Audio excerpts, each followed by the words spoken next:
Class 12C. Yes, yes. Quickly, tell your friend also to come. Good morning. Now we have already we have already started with deficient demand. Fine. Now we have completed first. What do you mean by deficient demand? That is concept of deficient demand. Then we have done how to measure this demand, deficient demand. Then third is, what do you mean by deflationary gap? That is,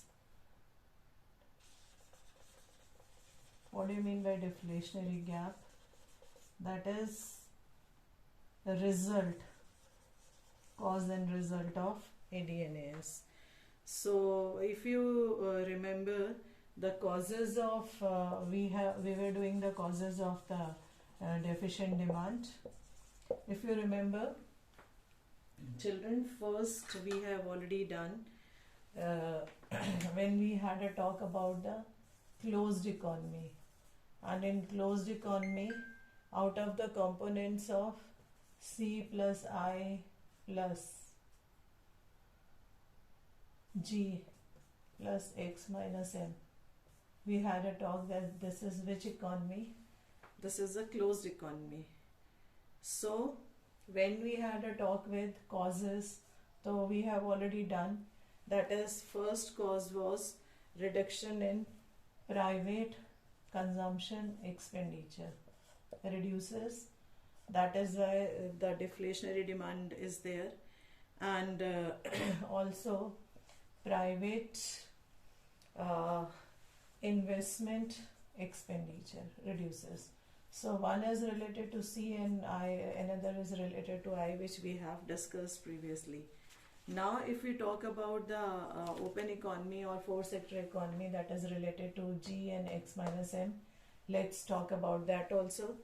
That is reduction in government expenditure by sector G, and decline in, that is reduction in, there are two things now, exports and imports. So reduction in exports, they reduce, that is why AD also reduces. And next is imports increases, that is imports are more than exports. And last is increase in tax rate, that is taxes imposed by the government on the common people also increases. Now quickly understand, first is private consumption expenditure. It is an important component of AD, we have seen here. And when there is a reduction in private consumption expenditure, then what happens? AD decreases, that is aggregate demand decreases. And when aggregate demand decreases, then what happens? Private consumption expenditure also decreases. And when this decreases, then we can see that propensity to consume, that is MPC, decreases, and what increases is MPS increases. Same when we see here that private investment expenditure decreases. It is another important component, and it may reduce in the situations of poor business expectations. And it happened, in all the economies in the world, when the private sector doesn't invest. Investment is a multiplier, and you know that when investment is there, then income also increases. So here also the investment is not done, so MPC is declining and MPS is increasing, which is the important cause of a deficient demand in any of the economy. When we talk about the government expenditure, reduction in government expenditure, and because of that the AD from the government, aggregate demand from the government reduces, and it is one of the important cause for the deficient demand. The government may cut its consumption expenditure, or its consumption expenditure plus investment expenditure of the government reduces. Government may not spend that much because of maybe a budgetary constraint or whatever is there. So when the government reduces its consumption expenditure or investment expenditure, both are low, then what happens? On an average, AD also reduces. When AD reduces, then what happens? Deficient demand in the economy is seen. Then when we talk about the next one, that is your decline in exports. Export is an important component of AD. When there is a decrease in exports, it means that there is a decrease in the expenditure of all the goods and services produced in the economy, and that is equal to reduce in AD. And what is the opposite to that is import. Import increases, it means more money is going out of the country. That is, demand for which goods is more? Imported goods is more. Here, what about the export? As I have told you, that is demand for domestic made goods and services are reduced in international market. And what about the imports? Imports rise when international price of various goods and services are less than the domestic goods and services, and the result of that is that the people they prefer to import the goods, and this leads a decrease in the aggregate demand, which is one of the important component of AD. Now, when we talk about increase in tax rate, sometime increase in tax rate results in lesser disposable income with the people. It means, what do you mean by disposable? Disposable income is an income which is being spent by the people. So disposable income means due to the increase in the tax rate, the people will spend less income, or what you say is capacity to spend becomes very less. The people they spend whatever the amount they are spending is very less, and lower the disposable income means the lower level of AD, and it is due to the increase in taxes. So children, when you sum up here, then all the four important components of AD are the important responsible causes of the deficient demand. And when we talk about the open economy, then there are four important components of the aggregate demand. First is C, that is related to the household, that is aggregate demand of the households, that is consumption expenditure. Then I, that is aggregate demand by the firms, expenditure done by the firms, and the main expenditure done by the firms is in the form of an investment, and actually investment is one of the important multiplier of the income. This we have studied, we have done beforehand. Now come to the third component, that is government. Government also do the investment, that is spend money on the investment, and government also at the same time spend money on the expenditure. and investment plus expenditure, it is equal to aggregate demand of the government. So in this case also, if the government reduces its expenditure, consumption expenditure or investment, then immediately it will affect the aggregate demand of the country. Means whatever the amount of money the government was willing to spend will not be spending now, and it will reduce the total this amount of AD will reduce. This is the cause of and as a result we will see the deficient demand in the economy.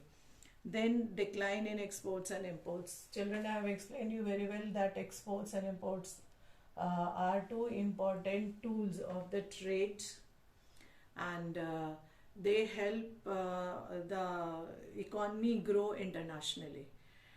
Exports are represented by X, imports are represented by M, and it is always there that the exports should be more than the imports, because exports are the incoming income to our country and imports are the outgoing income from our country. But sometimes it happens that the domestic goods and services which are produced in the country, they are not they are not used in the foreign markets, and the result is that the demand for goods, our goods, is less in the foreign country. That is why exports are less. Now when we talk about rise in imports, imports may rise when the international prices are lower than the domestic prices, and imports are therefore one of the negative component of AD. This I have explained you beforehand. And last is increase in taxes.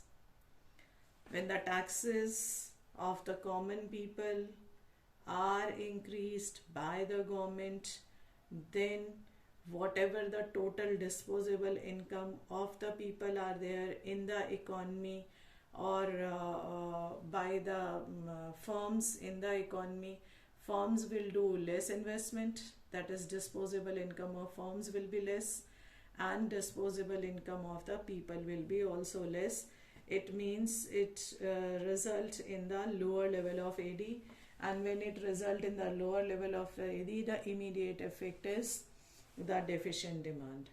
So the possible reasons are for the deficient demand is a downward shift in, that is a reduction in C, then reduction in I, then reduction in G, then reduction is in X, rise in M, that is this rise in M, and due to rise in taxation this is reduced. So rise in taxes also are the responsible reasons for the deficient demand. Now children, consequences. What are the important consequences or the results of the deficient demand? So we can see that there are 4 important consequences. First of all, if you remember, we have done unemployment and underemployment, full employment and voluntary employment. So when we talk about this deficient demand, the result of the deficient demand is the underemployment equilibrium,